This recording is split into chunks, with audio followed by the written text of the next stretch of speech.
So as things go further and further, right, water is far more important than that, right? Because it is said every bit of water has around 65,000 memory cells. So it can house a lot of information. The water you drink actually houses a lot of information. Remember that water can house information for a long time.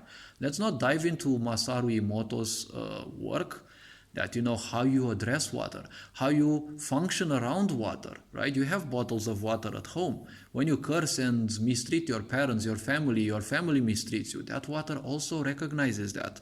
Once you drink it, it enters into your system again. It doesn't matter when you piss it, it's going to go into the ocean, and from the oceans you're going to get it back, right?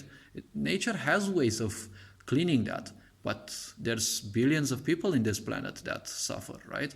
And environmental pollution is not a problem of super developed countries, because super developed countries, they have a lot of corruption and ignorance as well, but they have good, universities are kind of destroyed nowadays by all sorts of imbeciles with modern propagandas and the such. But people who end up being a spark of intelligence, these people can do a lot of change if they work hard enough, right? There will come times of change, right? Slowly and surely there will start being times of change, because humanity is getting more and more sick of this idiocy called woke culture and all sorts of these things. So as things progress, there will be changes, huge changes, right? Because they want to implement a system that enables public executions for whoever does not allow the idiocy and the the monumental idiocy, better said, of woke culture. That is what they want. So in return, well, one should ask, why wouldn't a society actually do the opposite, right? Like, why not impose a similar system that acts similarly to these people? Because you can't treat a torturer in a nice way. If they're a torturer that doesn't do anything else but torture people and kill them in the name of nothing, why wouldn't you treat them likewise, right? Like, some will say, well, the law needs to be in a way. Yes, but the law at the same time doesn't have to be inhibited by things, because inhibiting the law always causes depression on people. Why? Because while criminals and all people will deliberately kill others, you can't do anything to those, because you're gonna pretend, or you're gonna pretend that you're stupid enough to not know what pieces of evidence you have. Look, if they have been killing people and it's also documented, they also show it, and you're saying that it's not you don't have proof enough, well, you're either part of the system, aka the problem, or you're an idiot and you shouldn't be there, right? Because you don't need to judge criminals like they're elites and people who are ruling humanity under the guise of global environmental change, justice, social justice, and all things like that. They're all criminals there. They're all psychopaths, sociopaths, and all sorts of demented humans. Or, well, probably they're not even much of a human. Probably they have a human body, but they all look like slaves of their own impulses.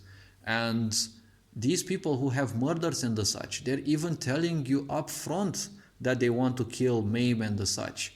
Why would you need to judge them? You don't need any judgment. The judgment is done by their deeds, right? This inhibiting of the law system causes depression on people, because they lose trust.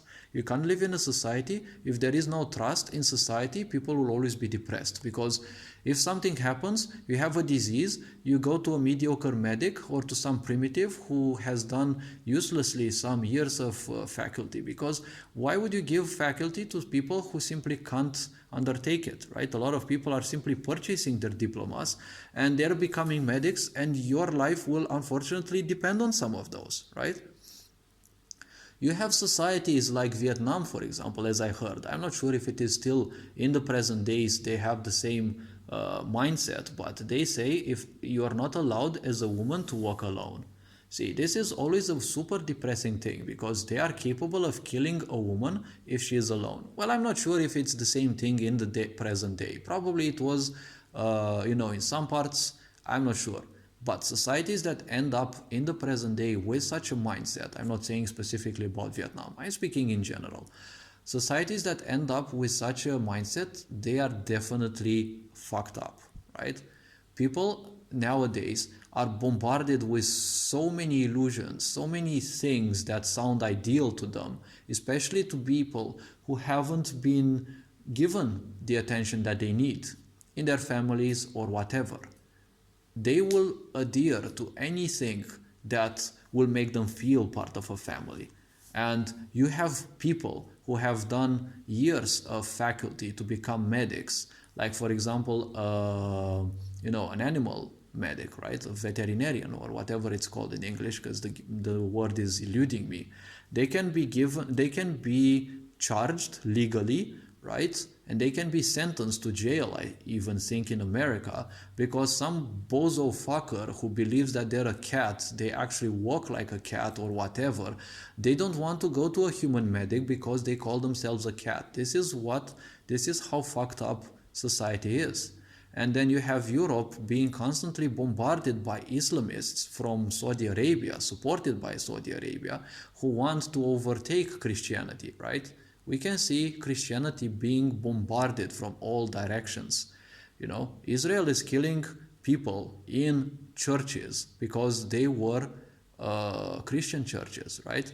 There is a report saying that snipers and even a tank fired at a Catholic church because those people there can't care about you. You've got Islam and you've got the other religion, as much as I read about those, right? The Jewish religion that say only treat your own kind equally, not the others. So you've got a lot of fucked up people thinking that just because you're another religion, you must be treated differently, right? Now, obviously, you can't say that all Islam people and all, Jewish people are necessarily like that. But you have a religion that tells them so. It is a religion, it is not a book or philosophy or things like that. Because you also have some dictatorial characters, for example, in, Isaac Asimov's works, right? But it's just literature, it doesn't matter much. But you've got people who end up thinking that they have a higher mission in the world just because they are of a certain religion and something is written in a book. This is the level of shallowness that is dangerous in society. Because if a book can simply change you that much, and that book creates inexistent morals because they're not imposed on society, but they are part of your behavior, that is not a good thing, right?